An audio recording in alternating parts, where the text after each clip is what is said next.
Nah, gimana tadi video yang sudah saya update tadi, yang mana orang yang galbay pinjol itu kenapa dia tidak lagi meneruskan pembayarannya? Ya pertama mungkin fakta dari kehidupan dia karena dia sudah tidak ada uang. Yang kedua adalah karena mulut sampah debt collector. Ya, akhirnya terbukti kan.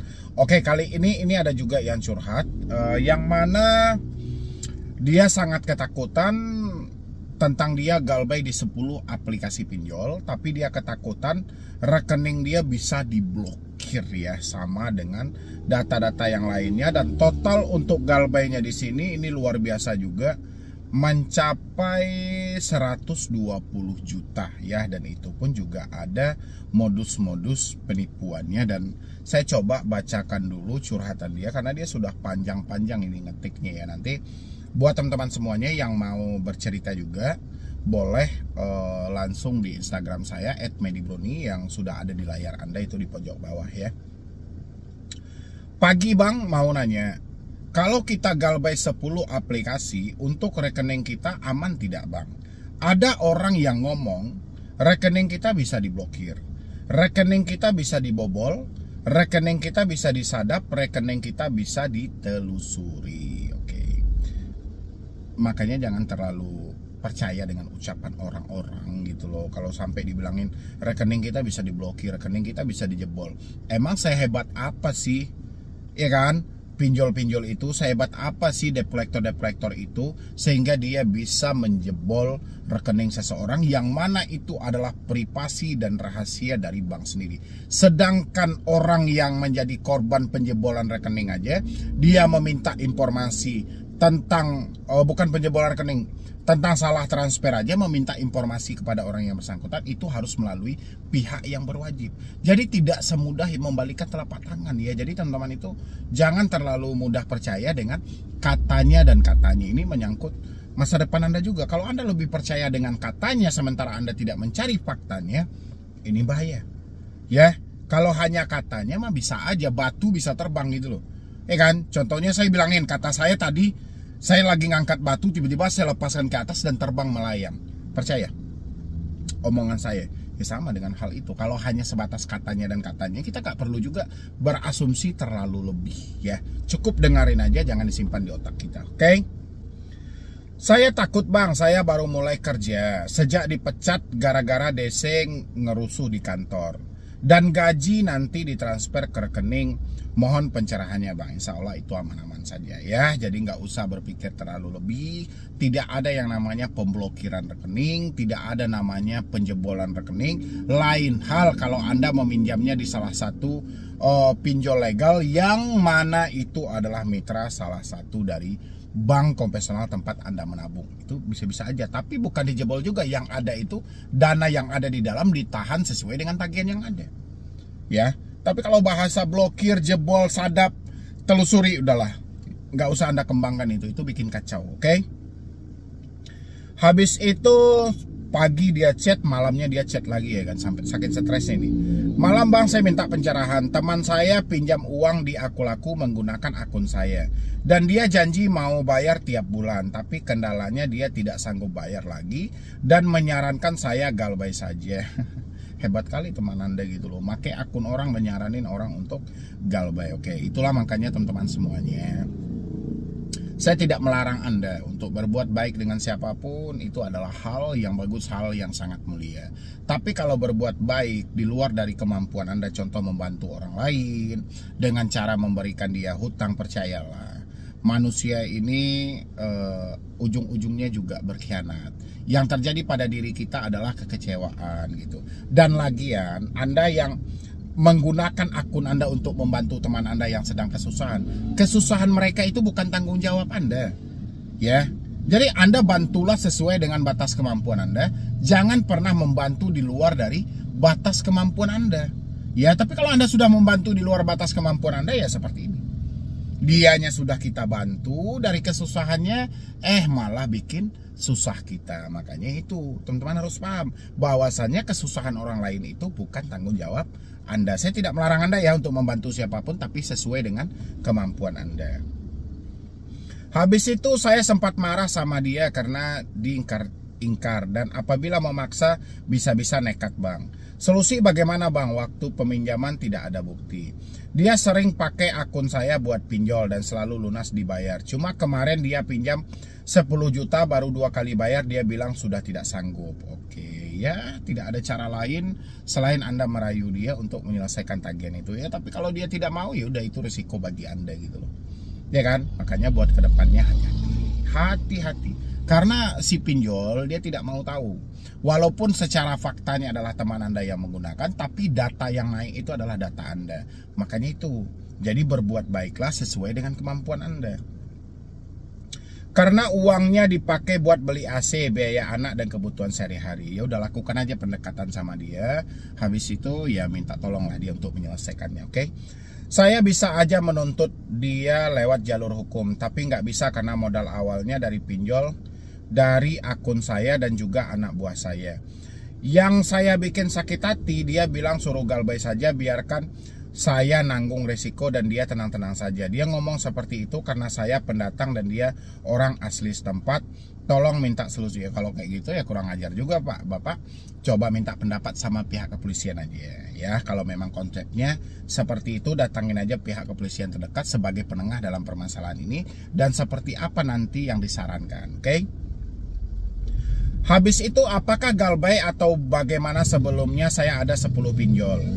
Saya galbay semua sampai nggak bisa bayar karena akun saya diretas dan duit saya nggak pakai sama sekali, semua dicuri sama penipu. Wih, gila ya. Sudah dia dimanfaatkan oleh teman dia, sekarang malah dicuri dan dimanfaatkan oleh penipu juga ya kan. Total 120 juta dan duit itu saya tidak pakai sama sekali. Sekarang banyak telepon dari DC menagih. Kalau misalnya Bapak menjadi korban penipuan dengan total sampai 120 juta, silahkan bikin laporan ke pihak kepolisian karena itu real mengarah ke pidana. Dan sekalian juga Bapak minta pendapat tadi tentang masalah antara Bapak dan si teman tadi. Ya, biar polisi bisa menengahi dalam masalah itu. Kemarin setelah penipuan banyak telepon ngaku pinjol, telepon nagih pada belum 1 bulan. Sudah nagih, alasannya sudah 3 bulan, padahal baru 2 hari.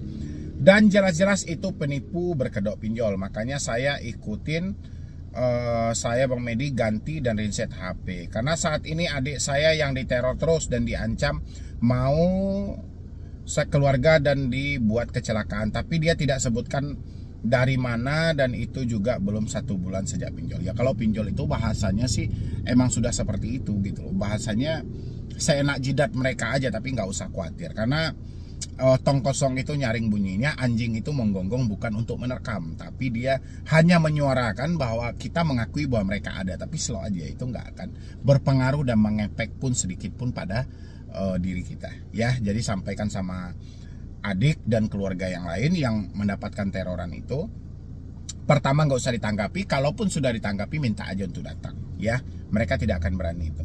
Makanya saya asumsi ada oknum penipu yang bekerja di pinjol, mengambil dan meretas data nasabah lalu melakukan penipuan. Kalau itu sudah bukan rahasia pribadi lagi Pak, itu sudah rahasia umum. Karena banyak juga orang yang sudah mengajukan pinjol, dia mengajukan pinjol, ya kan, dia ajukan ke pinjol. Habis itu 1 jam atau 2 jam setelah duit itu masuk, atau 4 jam atau 5 jam setelah duit masuk, pasti ada aja yang nelpon. Ya, dengan dalih double penagihan, dengan dalih double pengiriman. Pertanyaannya, di mana mereka mendapatkan data itu kalau bukan dari pinjol yang bersangkutan? Ya, tapi ketika kita mendapatkan hal seperti itu, jangan sesekali membalikkan dananya kepada siapapun, karena pihak pinjol tidak akan mengakui. Ya, kalau duit sudah masuk ke rekening Anda, apapun telepon yang masuk, baik double penagihan, double pengiriman, Anda nggak usah percaya, itu penipu. Ya, penipunya ya kemungkinan saja dari oknum-oknum di dalam. Ya kan, kalau nggak mustahil dia mengetahui data-data yang ada. Oke, jadi sejauh yang dicurhatkan oleh Bapak ini, saya lebih menyarankan Bapak datangin pihak kepolisian dan bikin laporan ke pihak kepolisian dan jelaskan kronologi seperti Bapak yang Bapak terangkan. Kalau untuk saudara ya seperti tadi aja sampaikan, nggak usah ditanggapi. Kalaupun sudah terlanjur ditanggapi, minta aja untuk datang. Ya, pokoknya akan aman-aman aja, tidak ada risiko yang fatal. Yang penting kan sudah diganti juga nomor handphonenya, sudah di-reset juga HP-nya. Kedepannya tinggal memperbaiki hidup. Oke, mungkin dari saya cuma itu aja, dan teman-teman bisa lanjutkan nonton video soal kredit pintar.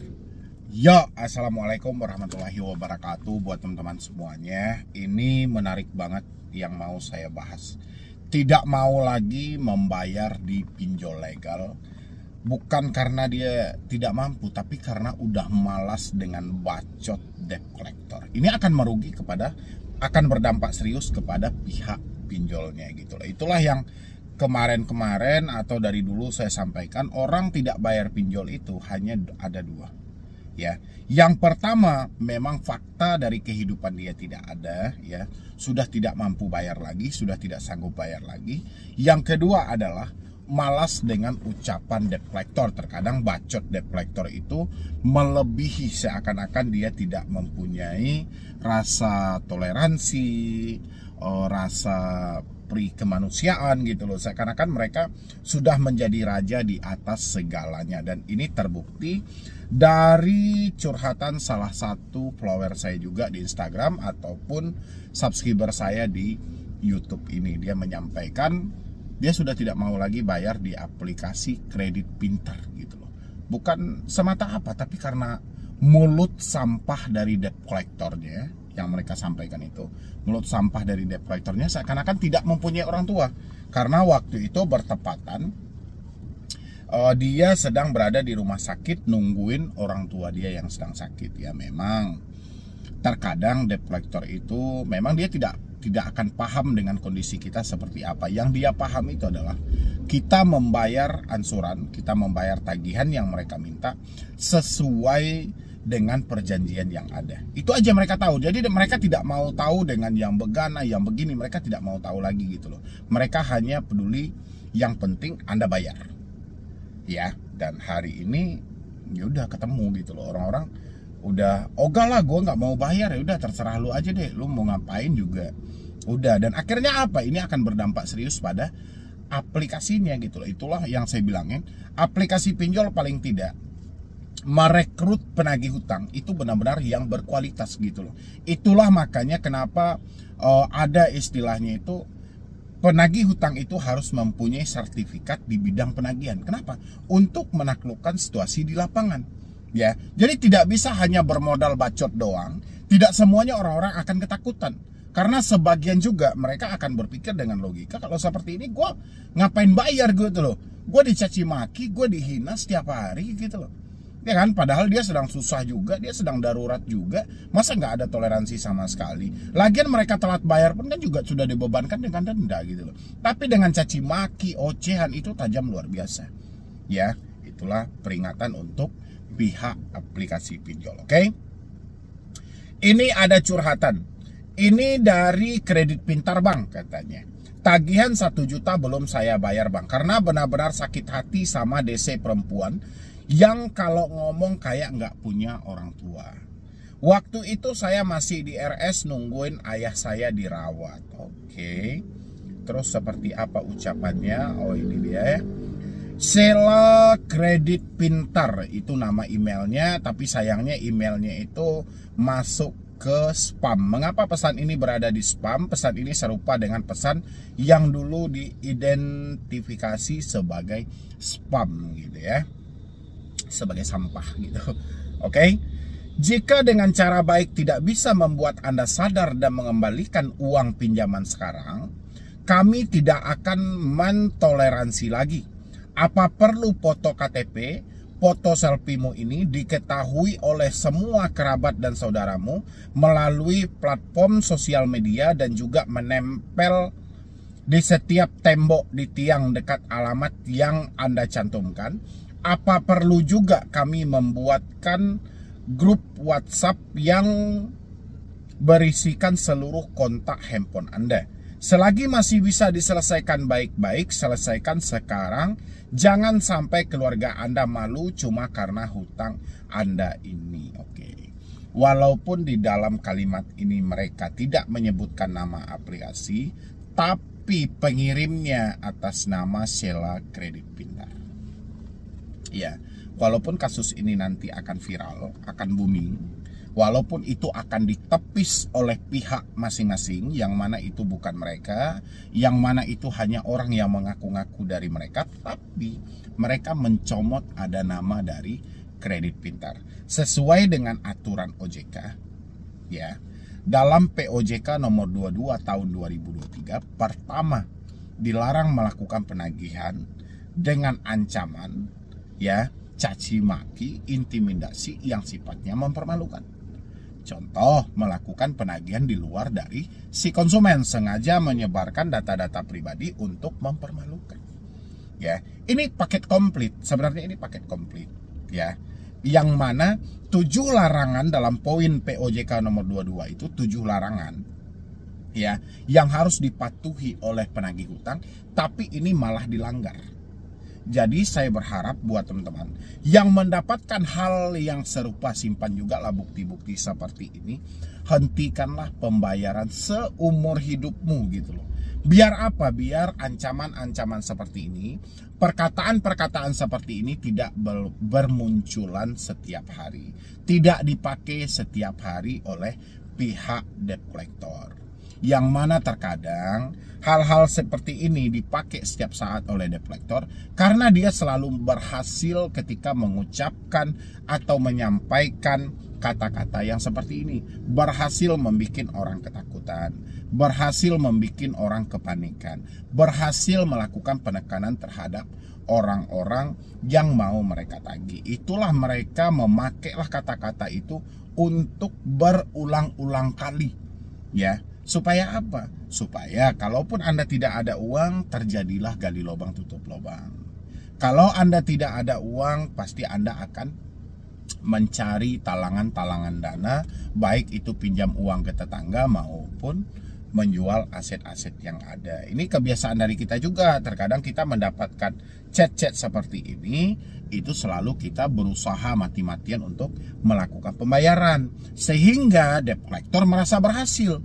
Dipakailah selalu kata-kata yang seperti itu. Makanya mulai dari sekarang, mulai dari detik ini, tanggal berapa sekarang ini? Tanggal 26 ya, tanggal 26 itu Anda harus berhenti membayar ketika Anda mendapatkan chat seperti ini, tapi ada mereka mencomot-comot nama dari salah satu pinjol legal, walaupun nanti kalau kasus ini viral pun itu tidak akan dibenarkan sama sekali. Pasti mereka akan mencoba berusaha untuk menutupi.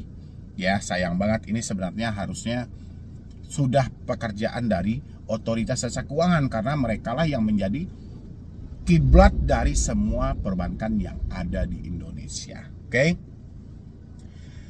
Kami tidak akan mentoleransi lagi apa perlu foto KTP, foto selfie-mu diketahui oleh semua kerabatmu. Ini kan kurang ajar gitu loh. Ya kan? Sama aja dia melakukan penekanan, ingin menyebarkan data, dan inilah yang disebut dengan tekanan, disebut dengan ancaman. Mereka berupaya untuk mengancam kita, menekan kita dengan berbagai versi untuk mengambil suatu tagihan. Ya, tapi teman-teman semuanya nggak usah ketakutan, nggak usah kecemasan juga. Jadi hal-hal seperti ini Anda anggap angin lalu aja gitu loh. Putus semua komunikasi yang terhubung, dan Anda simpanlah bukti-bukti yang ada supaya kedepannya kita bisa melakukan penekanan terhadap pinjol-pinjolnya, bahwasannya benar mereka telah menyalahi aturan yang ada, mereka tidak taat lagi dengan aturan-aturan yang berlaku. Ya. Dan habis itu lagi, ini ada satu curhatan juga. Assalamualaikum Bang Medi, saya mau tanya, saya punya tagihan di Adapundi 10 tagihan lagi. Saya mau tanya Bang, kalau galbay resikonya seperti apa? Oke. Kalau untuk 10 tagihan lagi di Adapundi, kalau memang benar-benar Anda sudah tidak mampu bayar, resiko yang akan Anda dapatkan, nama Anda akan masuk ke dalam fintech data center atau pusat data fintech lending. Ya, itu risikonya gitu ya. Itu risiko yang paling terberat, dan jangan sampai satu aplikasi ini malah menjadi 10 aplikasi nantinya. Ini harus ditahan iman teman-teman semuanya untuk tidak gali lubang tutup lubang ya. Jangan Anda berupaya oke lah saya mau nutupin yang satu ini, saya ambil aja lah aplikasi ini, saya tutup ini, saya ambil aplikasi ini. Jangan. Sekali saja terbesit hal-hal seperti itu, siap-siap Anda akan masuk ke ranah yang mana Anda akan dimiskinkan oleh pihak-pihak pinjol. Ya, ingat, kalau Anda gali lubang tutup lubang, pencairan yang pertama tidak akan sama dengan pencairan yang kedua. Makanya untuk menutupi satu lubang yang terbuka, Anda butuh 2 galian lubang yang harus Anda pinjam lagi. Jadi begitu seterusnya. Karena pencairan pertama, kedua, ketiga itu nominalnya tidak akan sama. Tapi ansurannya akan melebihi dari tagihan yang pertama. Ini perlu teman-teman pikirkan matang-matang ya. Jangan sampai Anda malah terjebak dalam permainan gali lubang tutup lubang. Oke? Jadi kurang lebih dari saya cuma itu aja. Memang sudah faktanya seperti itu. Cuman ada 2 kategori orang tidak melakukan pembayaran di pinjol. Pertama, atas dasar ketidakmampuan. Kedua, kurang suka dengan cara dari debt collectornya. Silahkan pihak-pihak pinjol yang menonton, ini dijadikan PR supaya Anda merekrut penagih hutang itu yang benar-benar berkualitas, supaya itu tidak berdampak buruk kepada perusahaan Anda. Ya, jadi sekian dulu dari saya, Medi Broni. Wassalam.